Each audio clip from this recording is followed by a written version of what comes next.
Video में हम बात करने वाले हैं गेहूं के लिए सबसे दमदार स्प्रे के बारे में। आपकी गेहूं की फसल 70 से 80 दिन के बीच में है और आपको इस समय पर अपने गेहूं की फसल में एक स्प्रे करना है जो आपकी गेहूं की फसल के लिए सबसे रामबाण स्प्रे होगी।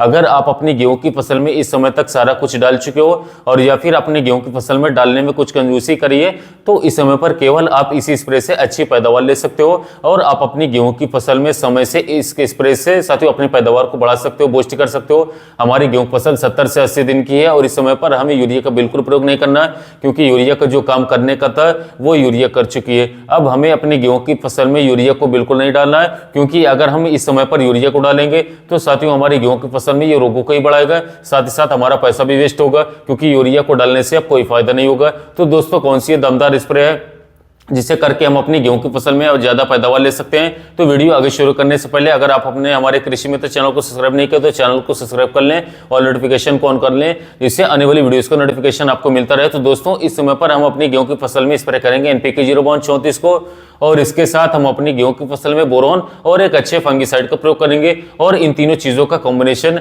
हमारी गेहूं की फसल की पैदावार को बढ़ाने वाला, बूस्ट करने वाला है। तो दोस्तों हम बात करते हैं NPK 0/34 की। हमारी गेहूं की फसल के लिए 0/34 इस समय पर काफी ज्यादा वरदान साबित होगा। अगर आप अपनी गेहूं की फसल में बहुत ज्यादा लागत नहीं लगाएं तो केवल आप 0/34 का ही स्प्रे करें और केवल 0/34 के ही स्प्रे से आपको अच्छी पैदावार देखने को मिलेगी। तो दोस्तों पहले बात कर लेते हैं यहाँ पर 0/34 की। इसमें 0% नाइट्रोजन, 52% फास्फोरस देखने को मिलता है और साथ ही साथ 34% पोटाश होता है। तो पहले बात कर लेते हैं यहाँ पर फास्फोरस की। देखो फास्फोरस की हमारी गेहूं की फसल में दो समय पर सबसे ज्यादा जरूरत पड़ती है। पहली साथियों गेहूं के विकास के समय पर और दूसरा साथियों जब हमारी गेहूं की फसल गबोड़ अवस्था में हो। और इस समय पर हमारी गेहूं की फसल में फास्फोरस की सबसे ज्यादा जरूरत पड़ती है। फास्फोरस का यहाँ पर काम होता है फूलों और फलों का साथियों अच्छे से विकास करवाना। अब यहाँ पर कई सारे किसान भाई ध्यान देते होंगे कि उनकी गेहूं की फसल में बहुत ही अच्छे तरीके से दानों का भराव नहीं हो पाता है क्योंकि अगर इस समय पर हमारी गेहूं की फसल में अगर फास्फोरस की डिफिशियंसी आती है साथियों तो निश्चित ही हमें पैदावार कम देखने को मिलती है। और इस समय पर अगर हम फास्फोरस को स्प्रे के रूप में दे देते हैं तो हमारी पैदावार बढ़ना निश्चित है। फास्फोरस इस समय पर सेल डिवीजन को बढ़ाने का काम करता है। कई सारे किसान भाई शिकायत करते हैं कि दानों का वजन कम रह जाता है।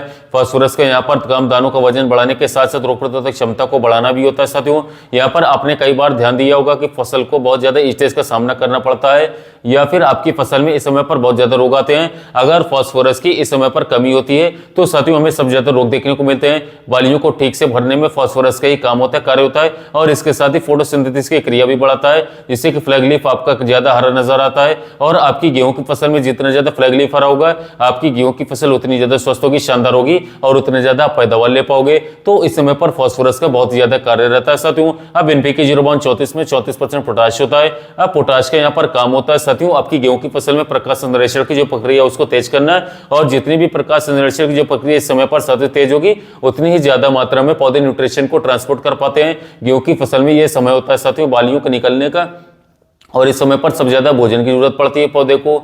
और इसके अलावा साथियों गेहूं की फसल में वजन और दाने की क्वालिटी को बढ़ाने का काम ही पोटाश का होता है साथियों। अच्छी इसके अलावा एक चीज और बहुत इंपॉर्टेंट होती है साथियों क्योंकि इस समय पर बहुत ज्यादा ठंड पड़ती है और इस समय पर पोटाश का काम ठंड से पौधे को बचाना होता है जो कि काफी इंपॉर्टेंट काम होता है। अच्छा ये तो हो गया 0/34 के काम। अब इसके अलावा साथियों आपकी गेहूं की फसल में इस समय पर एक चीज की और ज्यादा जरूरत पड़ती है। यहाँ पर साथियों दूसरी चीज है बोरॉन। बोरॉन का काम होता है साथियों पॉलिनेशन की प्रक्रिया को तेज करना, सतत अच्छे करना।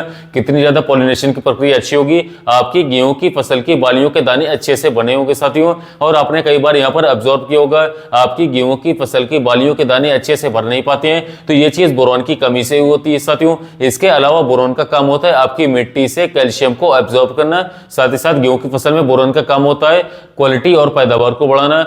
बोरॉन के बहुत इंपॉर्टेंट काम होते हैं लेकिन आप इस समय पर साथियों जानकारी के अभाव में बोरॉन को नहीं डाल पाते हो जबकि बोरॉन की आपकी गेहूं की फसल में बहुत ज्यादा जरूरत पड़ती है। और अगर आपकी मिट्टी रेतीली मिट्टी है साथियों तो तब तो और ज्यादा दिक्कत होती है। अब इसके अलावा साथियों बोरॉन का काम होता है कार्बोदर, शुगर और कार्बोहाइड्रेट को पौधे की बालियों तक पहुंचाना। मान लीजिए एक हिसाब से ट्रांसपोर्ट का कार्य करता है। अभी दोस्तों बात हो गई 0/34 और बोरॉन की। अब तीसरी चीज यहाँ पर आप ले सकते हो साथियों बहुत अच्छे फंगिसाइड को। आप कई सारे किसान भाई यहाँ पर सोचते हैं कि फंगिसाइड का जब हमारी गेहूं की फसल में कोई रोग नहीं है तो फंगिसाइड को क्यों उपयोग करें, क्यों डालें, अब हम पैसे को क्यों बचाएं। तो दोस्तों ये कई बार रोग आने से पहले भी अगर आप फंगिसाइड का प्रयोग कर लेते हैं साथियों, तो रोगों के आने का चांस कम हो जाता है काफी, जिससे कि आपको ज्यादा पैदावार देखने को मिलती है। तो दोस्तों अब बात कर लेते हैं जीरोबॉन 34 और बोरोन की हमें कितनी मात्रा कितनी डोज में इस्तेमाल करना है। तो दोस्तों आप अपनी गेहूं की फसल में ज्यादा पैदावार देखने को मिलती है। तो दोस्तों अब बात करते हैं जीरोबॉन 34 और बोरोन की साथियों हमें कितनी मात्रा में स्प्रे करना है साथियों। तो आप अपनी गेहूं की फसल में जीरोबॉन 34 की 1.5 किलोग्राम प्रति एकड़ के हिसाब से साथियों स्प्रे कर सकते हो, और इसे कम से कम आपको 150 लीटर पानी में ही स्प्रे करना है। और इसके साथ ही आप बोरोन को मिलाना चाह रहे हो तो साथियों यहाँ पर बोरोन की 100 ग्राम मात्रा साथियों ले सकते हो, जिससे कि आप 150 लीटर पानी में स्प्रे कर सकते हो। और आप स्प्रे से पहले ध्यान रखिए कि जिस दिन आप स्प्रे करने जा रहे हो तो उस दिन मौसम साफ हो, और वो छूटने के बाद ही आप स्प्रे करें, जिससे आपको बहुत ही अच्छे परिणाम देखने को मिलेंगे। तो दोस्तों ये था आज की वीडियो में जीरोबॉन 34 और बोरोन के बारे में A to Z जानकारी। आप अपनी गेहूं की फसल में साथियों 70 से 80 दिन के बीच में आप स्प्रे कर सकते हो, कोई दिक्कत की बात नहीं हो। इन दोनों चीजों को आप बालियां निकलने से पहले स्प्रे करोगे तो साथियों आपको बहुत ही अच्छे परिणाम देखने को मिलेंगे। तो दोस्तों आज की इस वीडियो में बस इतना ही। वीडियो अच्छा लगा हो तो एक लाइक कीजिएगा, साथ ही चैनल को सब्सक्राइब कीजिएगा। साथ ही मिलते हैं वीडियो में नए टॉपिक के साथ।